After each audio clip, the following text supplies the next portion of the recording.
راح أقرأ لك ما لم يقله المتنبي. أوه هذه يعني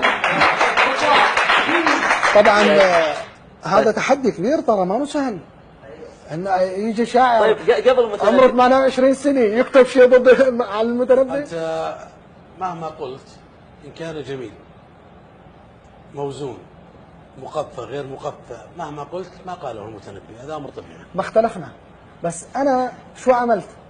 أنا أتيت لأشهر بيت عند المتنبي اللي هو ما كل ما يتمنى المرء يدركه تجري الرياح بما لا تشتهي السفن. حلوة. الآن أنا عارضت هذا البيت. أنت إيش؟ عارضت البيت. ومصطلح المعارضة هنا أي أنني كتبت على نفس الوزن والقافية. يا سلام. ولو اتفقت معه في فكرة ما.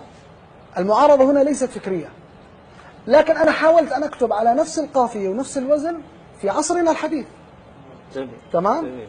لا أحمد شوقي، معلش بس أنا لا أعطيك نقطة. أحمد شوقي آخر بيت كتبه بحياته شو هو؟ تعرفون؟ لا. اللي كتبه والصباح يعني رحل. قف دون رأيك في الحياة مجاهدا، إن الحياة عقيدة وجهاد.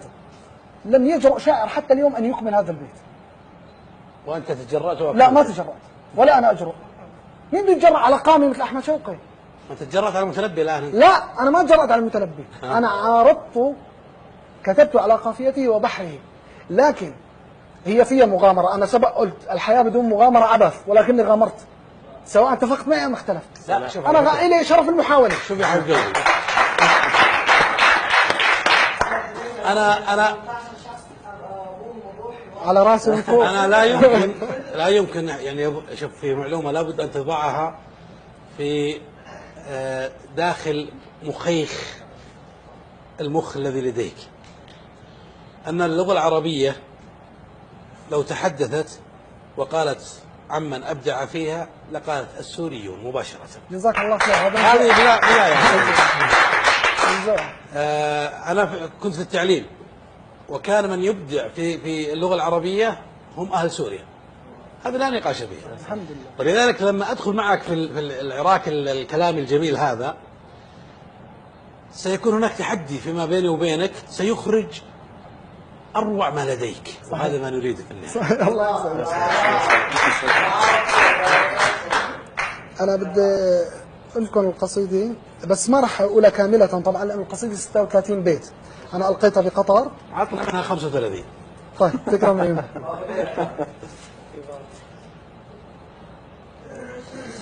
فالمتنبي بيقول ما كل ما يتمنى المرء يدركه تجري الرياح بما لا تشتهي السفن.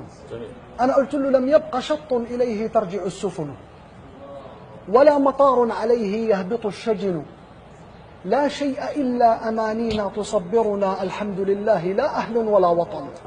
الله. خذلت يا شام يا أمي ومرضعتي ومسقط الحب، ماذا يا ترى الثمن؟ إني لأخجل من كوني بقيت على قيد الحياة وأمي لفها الكفن. بما التعلل، طبعا هيك بدأ بيته أبو الطيب، بما التعلل قلبي صار ينكرني، سلم على الموت فيه العيش والسكن، فكيف أحيا وتحت الأرض أوردتي، وفي التراب من الأحباب لي مدن، وأين أذهب كل الأرض ترفضنا وتزدرين، وكل الأرض تمتهن، ونحن من نحن؟ نحن الشمس فوقهم، ونحن ما نحن العين والأذن، كل الخرائط جزء من خريطتنا، فكيف تعلو على أسيادها الجبن؟ يا أيها الموت ما أحلاك من وطن لمن أتاك شهيدا جرحه الوطن. صدقة مدارية لشاعر حذيفة. يا أيها الموت ما أحلاك من وطن لمن أتاك شهيدا جرحه الوطن، ودعت حمص مدينة، ودعت حمص وقلبي في أزقتها، وذكرياتي وروحا عافها البدن، وسرت أشكو لربي ضيق دامعتي عما بنفسي، وما لا ينصف الحزن، كل الذين تأملنا بنصرتهم لنا تخلوا، فسجل أيها الزمن أهل الفنادق لا عزت قروشهم، يزداد فيهم غباهم كلما سمنوا، ويقلقون صباحا بعدما رقدوا، ويقلقون مساء إن هم سكنوا يستنكرون على الشاشات مجزرة وكلهم بدماها كفه درن وكلهم بدماها كفه درن يا تارك الفرض مستغني بنافلة والله يوم اللقاء لا تنفع السنن. يا تارك الفرض مستغني بنافلة والله يوم اللقاء لا تنفع السنن. يا شام لو كانت الأحلام تنقذنا كنا حلمنا ولكن كلها دخن فكان لا بد من حرب نعيد بها عصر النبي وفيها تدرأ الفتن. نريد أن نرجع الدنيا لقبضتنا أن يعبد الله لا أن يعبد الوثن. نريد أن نرجع الدنيا لقبضتنا أن يعبد الله لا أن يعبد الوثن. نريد أن ترجع الأمجاد دولتها أيام كنا يدا تنعى بها المحن أيام إن عارضت صنعاء عارضة صاحت دمشق وبغداد هنا اليمن. نريد أن ترجع الدنيا لقبضتنا أيام كنا يدا تنعى بها المحن أيام إن عارضت صنعاء عارضة صاحت دمشق وبغداد هنا اليمن. الفرح ما كان لولا قبله حزن والسر ما طال لولا بعد إلا بعده علن. والطفل مهما له قدمت من أكل يظل أطيب شيء عنده اللبن. لذا أحن ومثلي كل ممتهن إلى الزمان الذي ما فيه ممتهن.